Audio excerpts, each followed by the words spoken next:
Hello again. So this is part 2 because I realized that just gets you to the point where you can feel whether your soft palate is rising or not, but of course it's not super useful in a song where you probably, well of course you're not going to use a straw in the song, and you probably don't have enough time, except maybe at the beginning of the song, to do the imaginary water in the mouth and you sniff and then start to swallow so that the sniff gets cut off. I call that the cut off sniff. So a demonstration again. Pretend you're holding a sip of water in your mouth. Your mouth has to be sealed. You can do it with either M lips or an N tongue, but you can't have air coming in through your mouth while you do it. So you take the nose breath, and I started to swallow just then and cut it off. And actually then I let my soft palate fall to where it usually is. If I let it go farther, it would become very nasal like that. So you could actually start speaking in your normal voice. Your normal voice is probably pretty nasal. Then do a cut off sniff and say, hello, how are you? And that will probably feel really, really different to you. So another way of doing it is when you're in the middle of a song is take a cool breath, which means you do breathe in through your mouth and then you feel cool air traveling along the roof of your mouth and kind of the back. I think it varies depending on how your mouth is shaped. So you feel cool air just coming in through the back. So, hello, how are you? Then you speak with that same feeling. So for me, it sounds exaggerated because my soft palate's usually probably around like the middle and not as low as it could be or as high as it could be. Oh, excuse me. So you might want to experiment with that until you get to something that's not nasal.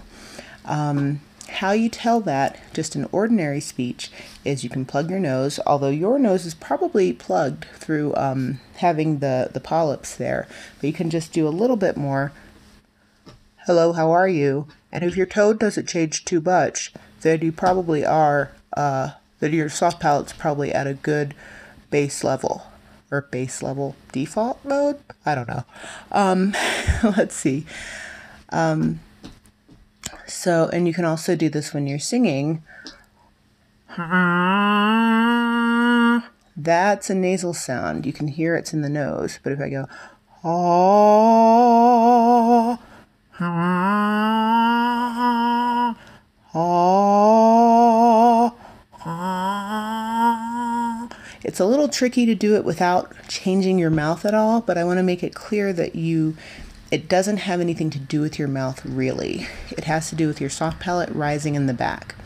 And your soft palate is back, it's the part that is just in front of the uvula. The uvula will rise along with the soft palate because it dangles down from the soft palate.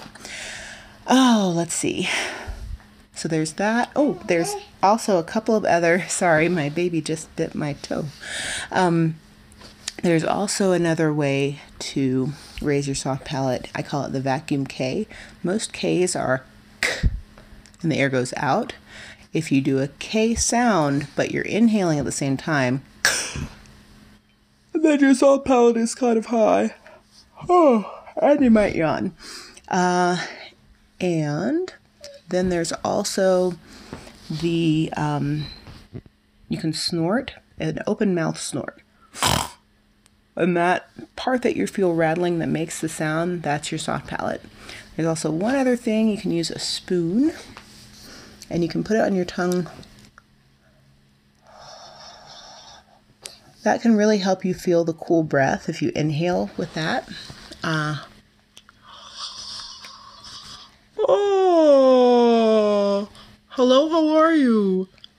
And you can also even sing with the spoon.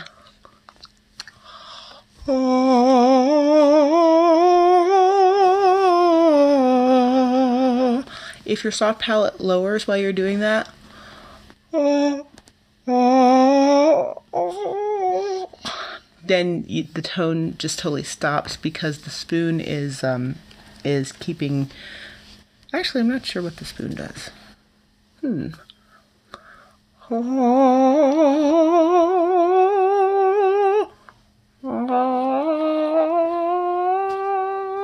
It doesn't allow enough space. because sound needs space in order to resonate. So I'll also include a link that's got a picture of kind of the side view so you can see the spaces that need to be open and free for your sound to be able to resonate. Okay,